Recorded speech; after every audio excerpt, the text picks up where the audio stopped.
السلام علیکم۔ خوف کی دنیا میں خوش آمدید۔ آپ کے سامنے ہیں وہ کہانیاں جو آپ کو راتوں کی نیندوں سے محروم کر دیں گی، وہ راز جو راتوں کے اندھیروں میں چھپے ہوئے ہیں، اور وہ سائے جو ہمیشہ آپ کے قریب رہتے ہیں لیکن آپ کبھی انہیں دیکھ نہیں سکتے۔ تو تیار ہو جائیں، کیونکہ ہر رات یہاں ایک نئی دہشت آپ کی منتظر ہے۔ تو چلتے ہیں اپنی آج کی سٹوری کی طرف۔ یہ کہانی ہے زبیدہ خاتون کی، جب انہوں نے کراچی کا پراسرار فلیٹ نمبر 402 کرائے پر لیا۔ تو آئیے سنتے ہیں ان کی کہانی ان کی زبانی۔ میرا نام زبیدہ خاتون ہے۔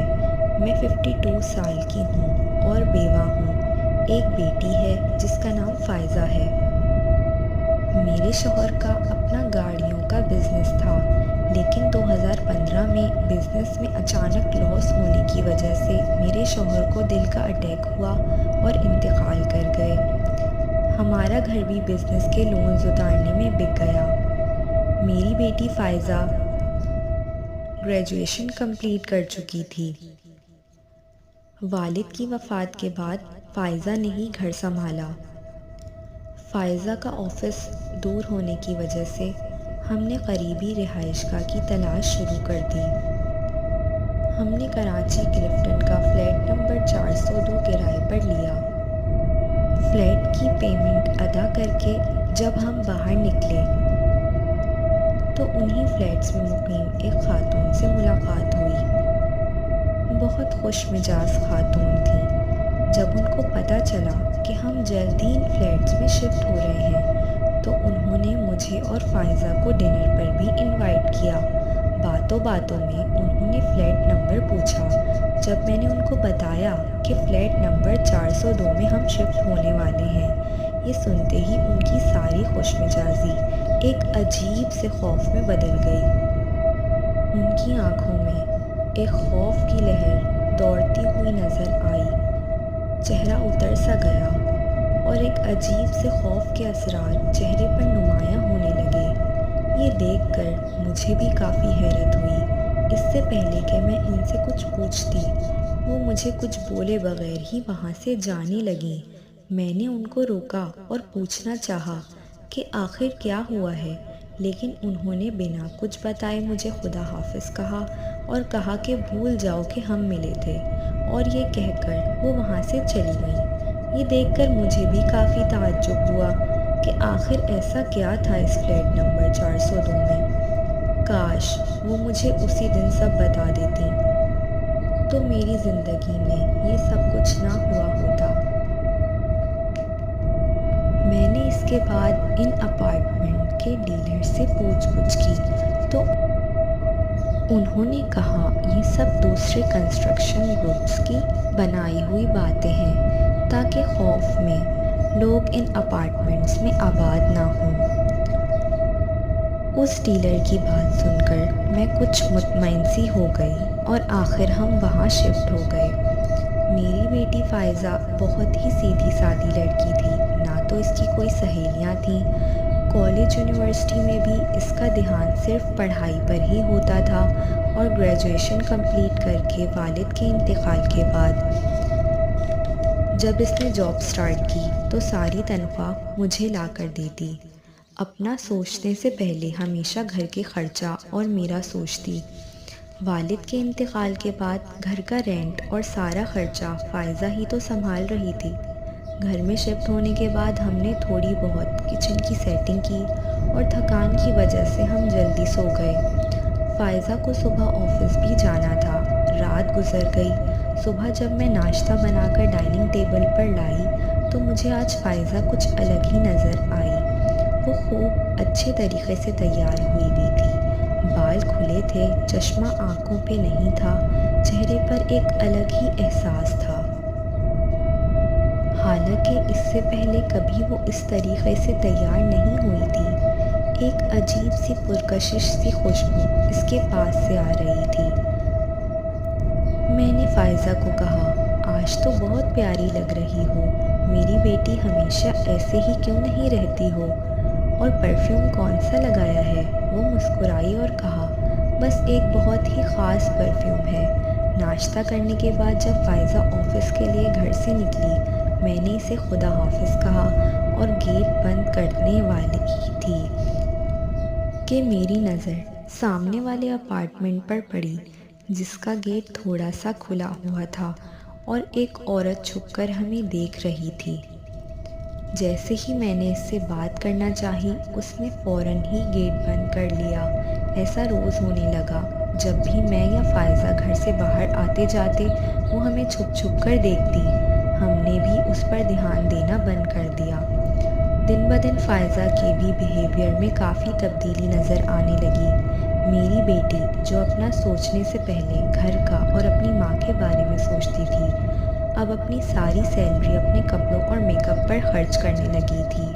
رات دیر سے گھر آتی اور میرے پوچھنے پر کہہ دیتی کہ آفس میں بہت کام تھا۔ مجھے اپنی بیٹی پر بہت بھروسہ تھا۔ میں جانتی تھی کہ میری بچی، میری فائزہ کیسی ہے۔ میں نے کبھی اس پر شک نہیں کیا، لیکن آج کل جس طرح اس کے مزاج میں تبدیلیاں نمایاں ہو رہی تھیں، میں اس کے لیے بہت فکر مند تھی۔ اور اب تو ایسا ہو گیا تھا کہ گھر کا رینٹ اور راشن کا سوچے بغیر ہی اس نے اپنے لیے بہت ساری کپڑوں اور جیولری کی شاپنگ کر لی تھی۔ میں نے اس کو سمجھانے کی کوشش کی، لیکن وہ مجھ پر شدید غصہ ہو گئی۔ اس طرح کا غصہ کبھی میں نے اس کے مزاج میں نہیں دیکھا تھا۔ اس کے چہرے پر شدید غصے اور ایک عجیب سے پراسرار اثرات نمایاں ہو رہے تھے۔ یہ میری فائزہ نہیں تھی، میری بھولی بھالی سی بچی، جس نے کبھی میرے سامنے اونچی آواز میں بات تک نہیں کی تھی۔ آج وہ غصے بھری نگاہوں سے دیکھتے ہوئے عجیب سے الفاظ بول رہی تھی۔ میں سمجھ گئی تھی کہ یہ میری فائزہ نہیں ہے۔ ایک خوف اور دہشت سا ماحول گھر میں چھا گیا تھا۔ میں نے آیت الکرسی کا ورد کرنا شروع کیا اور فائزہ اچانک ہی بے ہوش ہو گئی۔ اس دن کے بعد سے میں بہت ڈر گئی تھی۔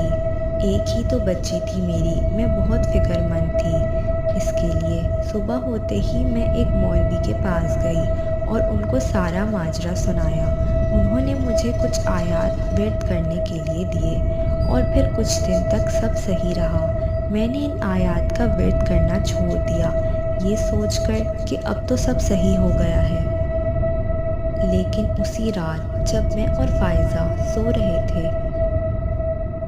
رات 3 بجے اچانک ایک زوردار آواز سے ہماری آنکھ کھل گئی۔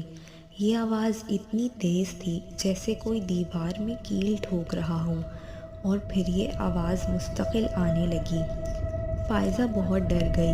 میں نے اسے گلے لگایا اور سمجھایا کہ شاید پڑوس والے گھر میں کوئی کام ہو رہا ہوگا، لیکن ان اپارٹمنٹس میں بنا پرمیشن کے کچھ بھی کرنا الاؤڈ نہیں تھا۔ آواز مزید تیز ہوتی جا رہی تھی اور اسی طرح صبح کے 5 بج گئے تھے۔ جیسے ہی اذان شروع ہوئی، وہ آواز آنا بالکل بند ہو گئی۔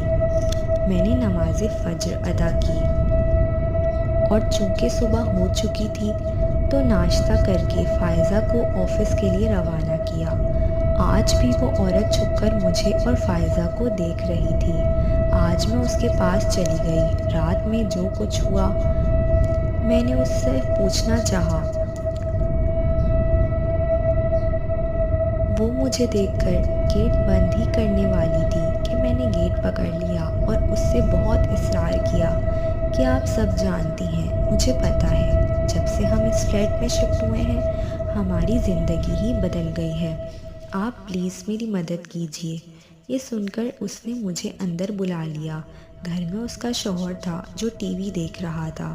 اس عورت نے مجھے چائے پلائی، لیکن میرے سوالات کا کوئی جواب نہ دیا اور نہ ہی اس کے شوہر نے کوئی بات کی۔ اچانک ان کے گھر کے کمرے میں سے دستک کی آواز آئی۔ شاید کوئی کمرے میں بند تھا، شاید کوئی لڑکی تھی، وہ چیخ رہی تھی، دروازہ کھولو، دروازہ کھولو، مجھے باہر آنے دو۔ میں نے ان میاں بیوی کی طرف دیکھا۔ وہ بہت ڈرے ہوئے لگ رہے تھے۔ ان کے چہرے پر پریشانی اور دہشت کے اثرات نمایاں تھے۔ میرے پوچھنے پر انہوں نے مجھے کچھ نہ بتایا، خیر میں ان سے وداع لے کر اپنے گھر واپس آ گئی۔ آج بھی رات ہو گئی تھی اور فائزہ ابھی تک گھر نہیں آئی تھی۔ میں نے فائزہ کو کال کی لیکن اس کا نمبر بند تھا۔ میں بہت پریشان ہو گئی۔ میں نے فائزہ کی دوست کو کال کی۔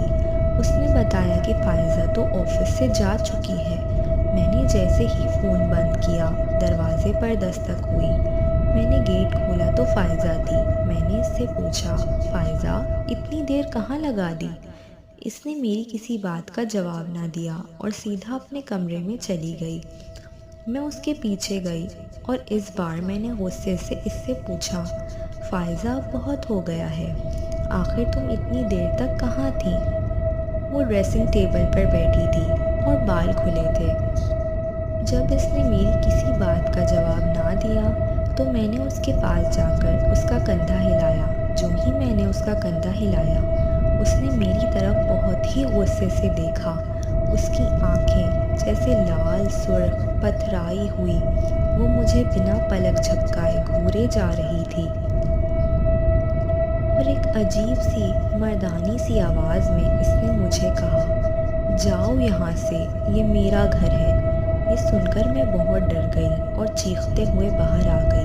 میری چیخ کی آواز سن کر پڑوسن، جن کے گھر آج ہی میں گئی تھی، باہر آئیں اور مجھے کہا کہ مجھے معاف کر دیں۔ یہ سب اگر میں آپ کو پہلے ہی بتا دیتی تو آج آپ کی بیٹی بالکل ٹھیک ہوتی، میری بیٹی کی طرح اس کا یہ حال نہ ہوتا، لیکن اب میں آپ کی مدد کرنے کے لیے تیار ہوں۔ میں نے کہا، اب کیا فائدہ؟ آپ کیسے میری مدد کریں گی؟ میری بیٹی تو بالکل اپنے ہوش و آواز میں نہیں ہے۔ وہ پڑوسن مجھے اپنے گھر لے گئیں اور وہ بند کمرہ کھولا جس میں سے دستک کی آواز آئی تھی۔ اس کمرے میں ایک لڑکی بال کھولے ہوئے گھٹنوں میں سر دیے رو رہی تھی۔ کمرہ بکھرا ہوا تھا۔ انہوں نے بتایا، یہ میری بیٹی ہے۔ 2 سال پہلے ہم نے اس کی شادی کی اور سامنے والے فلیٹ میں میری بیٹی اور اس کا شوہر رہنے لگے۔ جس دن سے یہ دونوں یہاں شفٹ ہوئے، ان کے ساتھ بھی ایسا ہی ہونے لگا۔ اس کا شوہر روز بروز عجیب سا بیہیو کرنے لگا۔ ہم نے اس کا علاج بھی کروایا لیکن کوئی فرق نہ پڑا۔ ایک دن اس نے بالکنی سے کود کر اپنی جان دے دی۔ اس فلیٹ میں شیطانی طاقتوں کا بسیرا ہے۔ جو بھی یہاں آیا ہے کسی نہ کسی کی جان ضرور گئی ہے اور اسی فلیٹ کی وجہ سے میری بیٹی کی یہ حالت ہے۔ اس کا حل یہی ہے کہ آپ جلد از جلد اس فلیٹ کو چھوڑ دیں۔ میں ان کی یہ سب باتیں سن ہی رہی تھی کہ اچانک ان کی بیلکنی سے نیچے سے لوگوں کے شور کی آواز آئی۔ ہم نے نیچے دیکھا، رش لگا ہوا تھا، کوئی جیسے اوپر سے نیچے گرا ہو۔ میں اور پڑوسن جلدی سے میرے فلیٹ کی طرف بھاگے۔ کمرے میں دیکھا، فائزہ نہیں تھی۔ فائزہ بیلکنی سے کود چکی تھی۔ میرا دل زور زور سے دھڑکنے لگا۔ میں تو جیسے پیروں کے نیچے سے زمین ہی نکل گئی تھی۔ جب تک ہم نیچے پہنچے، لوگوں نے ایمبولنس بلا لی تھی۔ فائزہ کو ہاسپٹل لے جایا گیا۔ میں دعائیں کرنے لگی اور اللہ کے کرم سے میری فائزہ بچ گئی۔ اس کی ٹانگ میں چوٹیں آئی تھیں۔ ڈاکٹر نے کچھ مہینوں تک کا بیڈ ریسٹ کرنے کو کہا تھا۔ میں نے فوراً ہی وہ اپارٹمنٹ شفٹ کر لیا۔ فائزہ کا روحانی علاج بھی کروایا اور اللہ کے فضل و کرم سے فائزہ بالکل ٹھیک ہے اور اب 2 بچوں کی ماں ہے۔ لیکن سنا ہے کہ وہ اپارٹمنٹ آج بھی رینٹ پر دیا جاتا ہے۔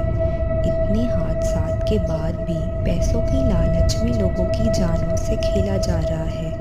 آج بھی جب ہم اس وقت کو یاد کرتے ہیں تو ہمارے رونگٹے کھڑے ہو جاتے ہیں، دل دہل جاتا ہے۔ میری سب سے گزارش ہے کہ اگر آپ بھی کوئی نیا گھر کرائے پر لے رہے ہیں تو دیکھ بھال کر لیجئے، کیونکہ پتہ نہیں کب کس کے ساتھ کیا ہو جائے۔ تو آج کی اسی کہانی کے ساتھ آپ سے الوداع لیتے ہیں۔ امید ہے آپ کو آج کی یہ کہانی پسند آئی ہوگی۔ اپنی رائے کا اظہار کمنٹ سیکشن میں ضرور کیجیے۔ خدا حافظ۔